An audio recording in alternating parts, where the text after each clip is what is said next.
Hello everybody, hope you're doing marvellously well. Last weekend I had the extreme pleasure of flying up to San Francisco to be at the Music Expo event. This is an event put on by Loic Maestracci, who's a Corsican, French Corsican, hence the beautiful name Maestracci. And he puts on this event not only in San Francisco, he also does one in Nashville, he does one in Miami, and I believe he has them all over the world. What was great about this event is he brought together not only the students of Expressions College, but different gear manufacturers and a lot of great people. There was Piper Payne, who you know very well, of course the wonderful Pete Lyman, Dave Gardner, and Lanice Bent was there, and a whole bunch of other incredible people. Emiliano from Leapwing was there. Can't forget Emiliano. It was really a wonderful event, and we did quite a few panels. I did a panel with Matt Boudreau, whose birthday it was on Saturday, so happy belated birthday, and who of course runs Working Class Audio, and it was just a really, really good event. I'm not sponsored by it. I just wanted to talk about it because I like guys like Loic who go out of their way to bring, you know, professionals and gear companies, because he brought in a lot of gear companies into these kind of environments where students can come in and ask questions and get to like play with gear. And I mean, it's really unique. We did a panel, and at the end of the panel, we all went to a little room where Genelec had set up. People came in and asked us questions. So it was like a Q&A followed by another Q&A. I don't know if I've ever been in a situation like that before, where people could just ask point blank questions, industry-based questions, gear questions, everything. It was a really, really great event. It had a very unique feeling. So it's called Music Expo, San Francisco 2019. There'll be one there next year. I'm sure you can find out all about it. Something I wanted to mention before I go any further and talk about this wonderful event that Loic Maestracci put on, I want to talk about gratitude. I've been thinking about this a lot over the last few days. I've been really, really blessed to help and be helped by many, many people. I've personally had 3 assistant engineers that have gone on to win Grammys, which is absolutely amazing. And we've worked together and built stuff. But that came from one place. That came from being mentored myself. Some of it was very deliberate. People would take me under their wing and show me things. And other times it was just being around people. So what do I mean by that? Well, being around Jack Douglas was huge. Being around Dave Jordan was huge. Being around Shelley Yakus has been huge. But what it all amounts to is the same thing for me. This huge deal of having people I admire and respect, allowing me to even have an opinion around them. You know, growing up in my little village, I used to look at these records that Jack and Shelley and Dave made and wonder what would it be like to be in the studio with those guys and those bands making those albums. And through working with them and creating friendships, I've been really, really blessed to know a lot about record making, and it has changed many, many of my opinions. So I just want to talk about gratitude for a second. I want to also quickly give a shout out to Joe Ciccarelli. A lot of you have watched the Roger Manning videos. We've done 3 now, I think. We've done Belly Button, Spilt Milk, and of course, the interview with Roger. And please, if you haven't, go check those out. Roger is an insanely talented keyboard player and songwriter and producer and so much more. And I met him because Joe Ciccarelli introduced us. So big shout out to Joe. I think that is what is really wonderful about our industry. And I think the most important thing I can say is be a good person. Be a good person. When people help you, when people give you opportunity, thank them. Don't just take the opportunity and run with it as though you deserved it anyway. Because I got into rooms through opportunities by working my butt off. And that was really the most important thing. But once I got in that door, I had to show those people respect. And so remember, it's very, very important to thank those that have helped you. So thank you, all of those incredible guys. Without all of them, I wouldn't be here today, and I feel truly, truly blessed. And thank you, everybody, for watching. I mean, it's insane that we have this amount of followers. And most importantly, and really want to point this out, is the people that interact, engaging and talking, whether it be here on YouTube, down below, or on Facebook, or Instagram, or wherever it is. I love answering questions. So please ask away. Give us your experiences down below. Remember, gratitude is incredibly important in this business. And you might get short-term gains by taking advantage of somebody. But you know what? It will never last. You need to give back. Make it about gratitude. Live in gratitude and your life will be very, very full. Production means different things to different genres, with the producer's role, and what somebody does in the world of rock can vary differently from the world of hip hop. So could you all maybe dissect it a bit for us and talk about the differences in genre and what the producer role means to different people in different genres? Well, I can start. One of the things that's very important that a producer does in the rock genre, or working with bands and or single artists like that, the producer's in charge of the budget, which a lot of people don't think about, but should. That's our job, to keep the project on budget and on time. And to me, that's a real important part. I'll speak to this. I work in both hip hop, dance music, as well as rock and roll. I'm kind of a chameleon in that sense. But so when I'm working with dance artists or hip hop artists, when they say producer, they're saying the person that made the beats. But then I jump over to the rock world or the pop world, excuse me. I start with the song. I'm sitting there with the artist with the song, going through arrangements, vocal melodies, and I'm also managing the budget. I'm hiring the studio musicians. I'm the liaison between the engineer and the artist, because the artist might have a vision in mind. We agree on that, and then it's my duty to make sure that everything we're doing is moving towards that end goal of who is the artist, how do they want to sound, and does that align with who they are, and all the way till mastering. Very heavily involved. 5th member of the band. Yeah, and biggest fan. That was great. Yeah. What he said, and what Elise said. Yeah, I agree. I think on a technical level, because I agree with the business aspects and the overview. On a technical level, I think for those of us that grew up doing rock and roll, where hip hop was emerging, from late 80s on, what used to be the programmer is now in hip hop and EDM and pop is now the producer. I mean, that's what we used to, when there was that sort of transitional period where programming stuff came in, that's what we had. We had a programmer that was building tracks that we were adding to our organic stuff.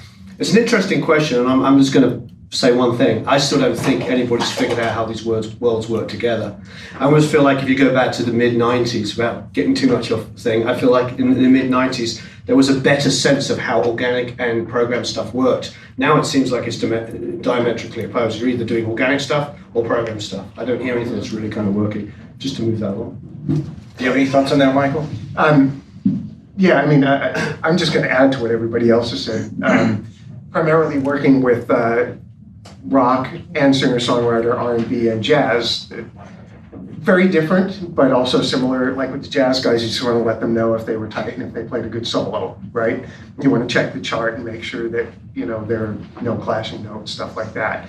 But, the rock and song-oriented type stuff, which is my favorite, I find that the roles can go anywhere from being a confidant to the band to perhaps the most important part for me, which is the keeper of the artistic vision. So like you tell me you want to make a certain kind of record, I'll respect that, and if it's not the type of thing that flatters you, I'll also tell you that. Make any sense there? Yeah. So, I mean, Liana, in the Latin world, which you seem to run in quite a bit, are there differences, from that perspective, in terms of, is it essentially the same in terms of, heavier rock music in Latin is produced differently than, hip hop music in the Latin world? I have to say that I'm not sure I don't think it's a difference. I think for me it's just it's the approaches are with different age of artists, especially with younger artists. I'm 32 right now, and I work with artists that are 21, 23, 24, and sometimes the ignorance of what it used to be for them, it's an amazing thing of like there's no rules for them, but that's a double-edged sword where as well sometimes you need some guidance, and especially you need to understand who you need to call, like especially there are amazing artists that just record themselves with a phone and they touch your heart, but then they have no idea how to get that into like a finished product. So that's the main challenge for me working with like artists right now, that you might have to tell them like, look, this is what I will do. We can do whatever we want, but if you want to go to the finish line, you might want to get some musicians, get some good songs first before even recording one sound, because it's so easy to record that everyone now is recording before writing the song, which I'm not sure if it works. Yeah, the sense of pre-production is not really there as it used to be, possibly. Yeah, they don't even know what pre-production is. Right. They see everything as just the finished song, which is fine. But you need to walk before running, and that's for me the main thing I try to exercise with artists. So, we can engineer and produce, and that engineering sometimes will help pay the basic costs. In the production, it's like something far off in the distance we hope to get. Assuming the band doesn't break up, the thing gets promoted, et cetera, et cetera. So can you all talk about surviving, paying the bills as producers? One thing that I'm pretty hard about is I don't engineer the stuff that I'm producing, because I feel that the project ends up suffering if I'm worried about the mic. And I'm running around like, oh shit, the drummer just hit the snare mic. I need to run out there when I'm trying to work, with with maybe the singer. We're going over some melodies, and I'm kind of splitting duties. So I generally don't engineer. But the survival aspect of it is that I personally don't ever do. I always have some upfront payment. I never do anything for free up front and just back in money, because you know what? What if I tell my landlord, hey man, I got 15% on this master, it's a hit, I'm telling you, that doesn't fly in this day and age. So you need to know your worth, and you need to charge that.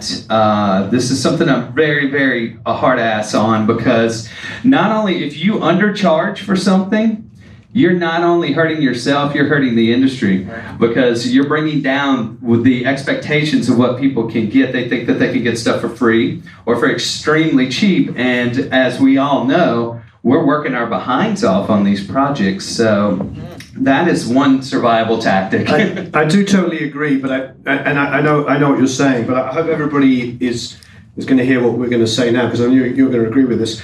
But there is exception. The exception is you want the gig. You go and do the song for free to go, look at that. And you spend a day on something, and then they book you. There's a difference between like working on an album for 3 months for free and becoming homeless, and falling in love with an artist and all of us want to produce that artist. Yes. We go, look, we'll all do the song. I've had mastering engineers, mixers, everything.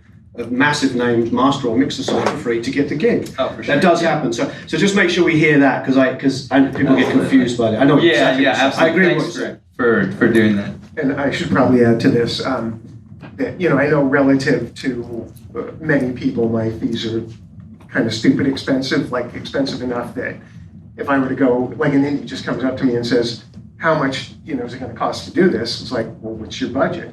And which I think, that's the new way of things. You have to figure out what the budget is and then figure out a way for making it a win-win. I mean, if it's not a win-win, can't do it. But I also agree that you have to get paid up front, and you have to sometimes do the gig for free. But I won't call it free. I call it pro bono or barter or something like that. Because like if I really want to do something, I'm not going to mix an album for somebody, but I might do one song. And by the way, Yes. mix-offs, we get asked to do those all the time. And I'll say, sure, I'll do the mix-off and you can pay me for it. And what I might do is make a reduced rate for the mix-off, but with the deal in place for the rest of the album. So let's just say that, okay, I'll mix the tune for you for, let's just say $1,500, okay? But when you get the album, you know, when you get your money, the deal is going to be $4,000 a tune, or maybe $30,000 all in for the whole album, or you know, whatever it is. It's like you put those things into place right away, and I think immediately you got to get something back. And it might even be something like, hey, I'm an old schmuck here. How do I use Twitter? Teach me how to use Twitter. Or why don't you set up a Twitter account and maintain it for me for a year? Or just something like that where you are getting something back because we are doing the work, right? Yeah. So and know your value and don't overprice yourself and don't underprice yourself either. You know, my one secret is I just think it's all time. That's the answer, time. Yeah. Somebody comes to me and says, the budget, I'm like, well, okay, if it's X number of dollars, I'm like, well, how much time is it going to take me? Yeah. That's really it, because there's no one. I could do something for $1,500 or $500, and $500 is fine. If it took me a couple of hours to mix a very simple song, that's a great payday. Oh yeah, I'll produce something on an iPhone for $500. But I mean, let's rehearse so it. there's songs I can mix in 2 hours for $500, and I'm fine because I might do 4 of them in one day. Exactly. So it's all about, that's the answer to me. The one word I always think of is time. How long is it going to take? Well, that's part of the creating the budget when they say, you know, and I work in post-production too a lot, so it kind of goes both ways. When somebody says, I want you to do the sound design, or I want you to do my record, and I want to do 8 tunes, and I've got $50,000, and I want a whole band, and I want these studio musicians, and I want these guest artists, and you know, because I'm a new artist, and I want them to bring, you know, recognition to my record, blah blah blah, all these different things, and I'll say, okay, great, you want a $1 million house, you only have like, you know, I could build you a fantastic 2-bedroom condo with this budget. You know, you want this other thing. What do you not want? The roof, the windows, the something. I can't give you that. I mean, this is how I can break it down between money and time, because time is money.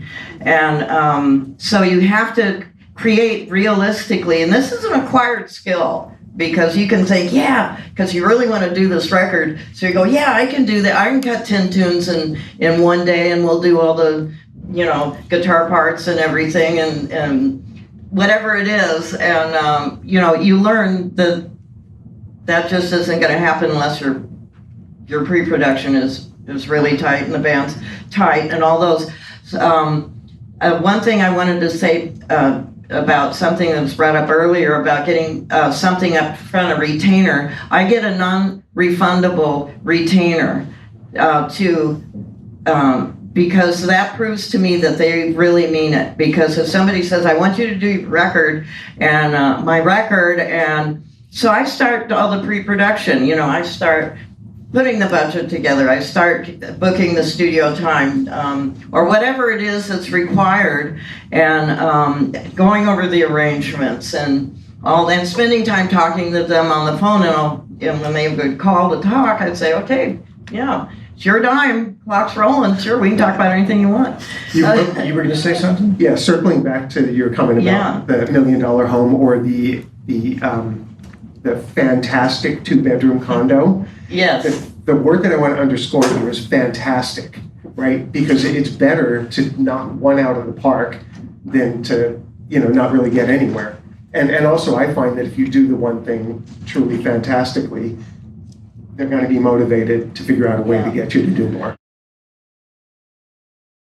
The mastering of a record for analog and mastering for record for digital are 2 different animals, and if you have a skilled engineer who's seen the project all the way through, like we create masters for digital that are also cuttable because we're responsible mastering engineers, but for, you know, for folks who are maybe working with someone for the first time, they don't understand the limitations of you know, getting something ready to cut.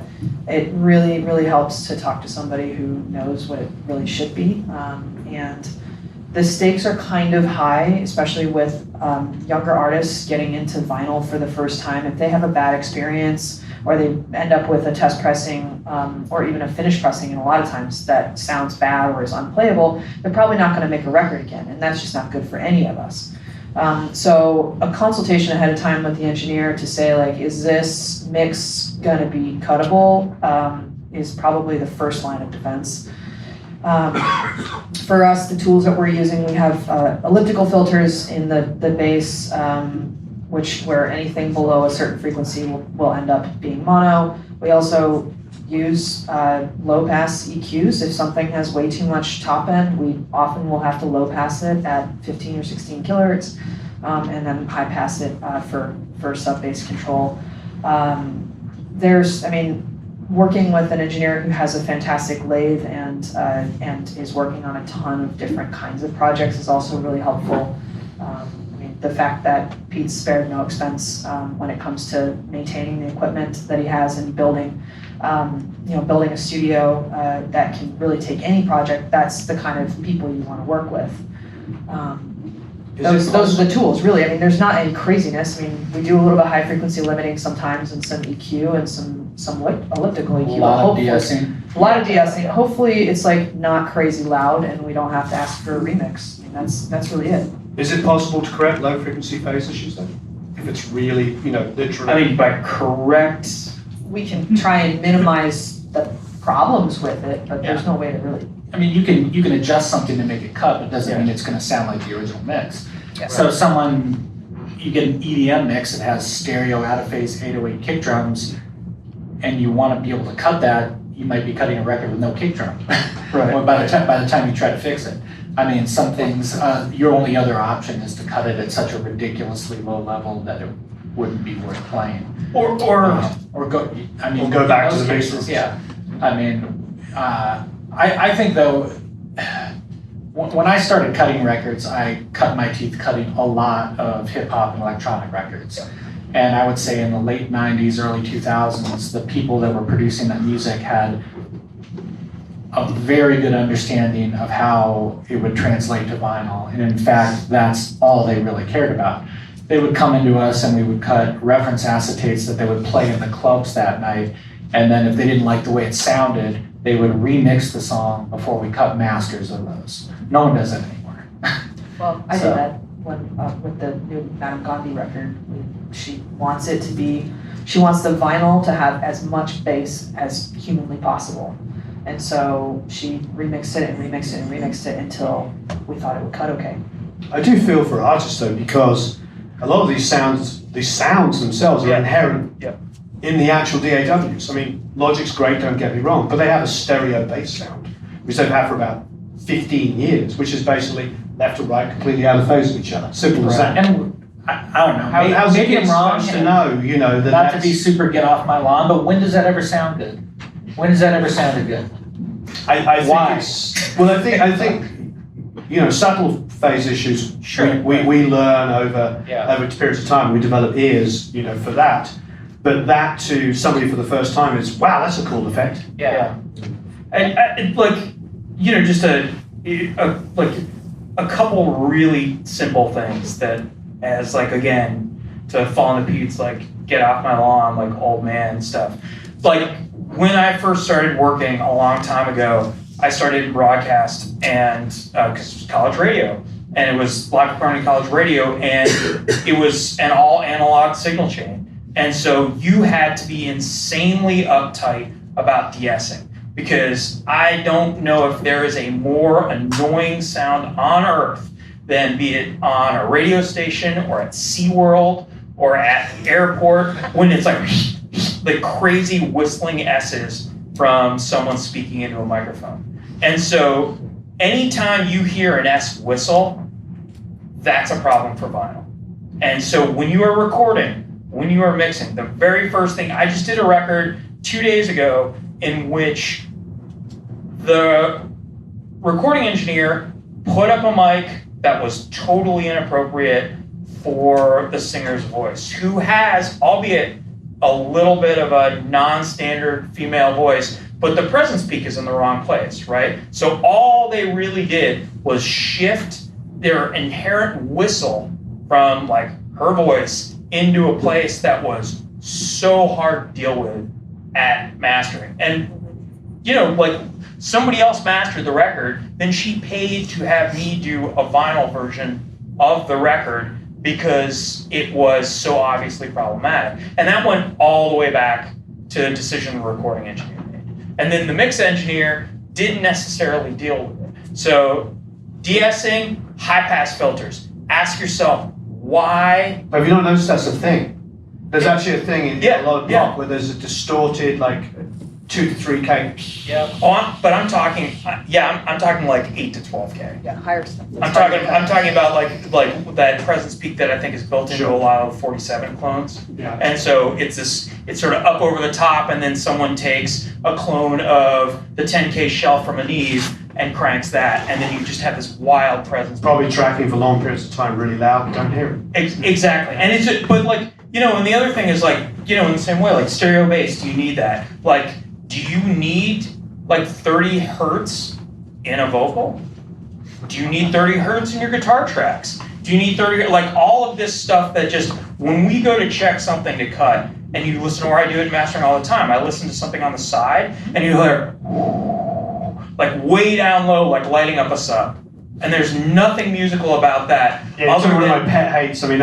Other than problems that you are gonna cause in cutting. So you're then forcing our hand to do something with like a hammer that you guys can do with a scalpel. And it's also, I mean, those really low frequencies in the digital land take up a ton of the percentage of your available loudness. But really high frequency stuff in cutting will light up the cutting amps and potentially either, you know, damage or make your equipment really hot. So yeah, I mean, it technically eats up headroom too, because you have to cut the record at a lower volume to get it to translate without distorting. Yeah, I touch on high pass, you know, that's been a battle I've been trying to fight for a long time online, because there's so many people that make that video, don't high pass is overused. It's like, no, it's not. Yeah. It's not. When you're sitting in front of some huge speakers and you haven't high passed a vocal or high passed any instrument, you hear, it's just horrific.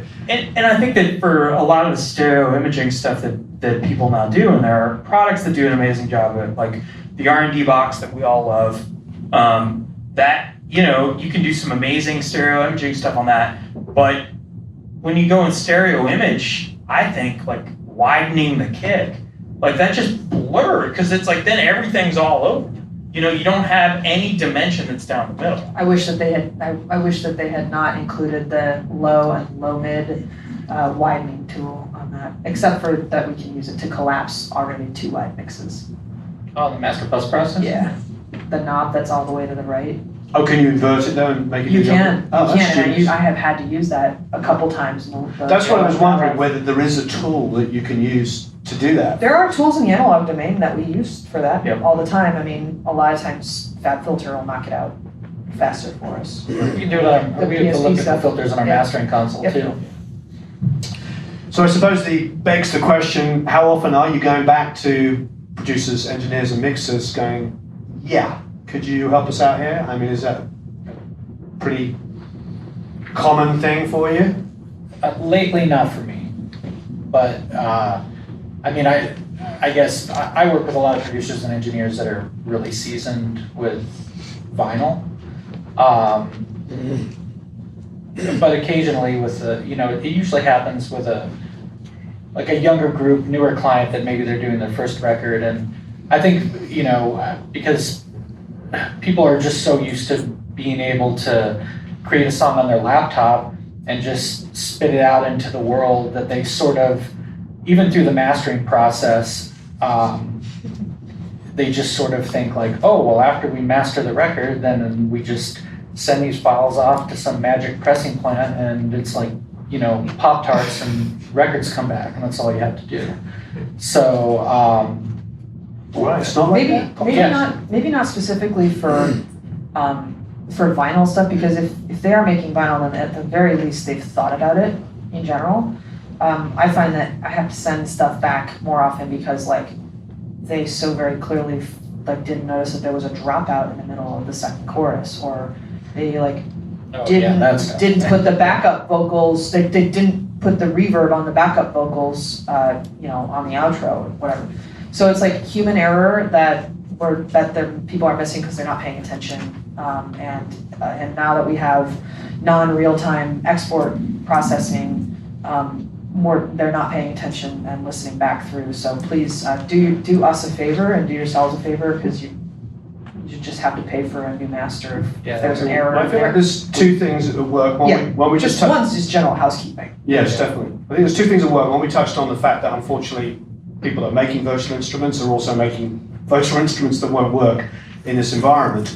But the other thing is as well is that tug and that allure of immersive. So what's happening, everybody's talking about immersive audio and they want everything to be so 3D. So like half of the new plugins I see coming out are widening plugins. Yeah. And there's only guys like Emiliano that are thinking, you know, he's smart, he's not using MS Techniques, he's just playing with EQ and flying it left and right, doing different EQ points, so it creates the idea of width without actually messing with the phase. But most people are just using glorified MS, which is just horrific.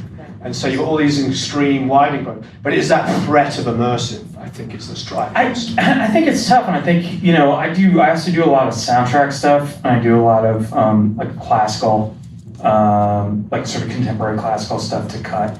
And you do get, like when you were asking about what do you know, there'll be uncuttable stereo low frequency, but the impact of this moment in a soundtrack is entirely dependent upon having low frequency impact.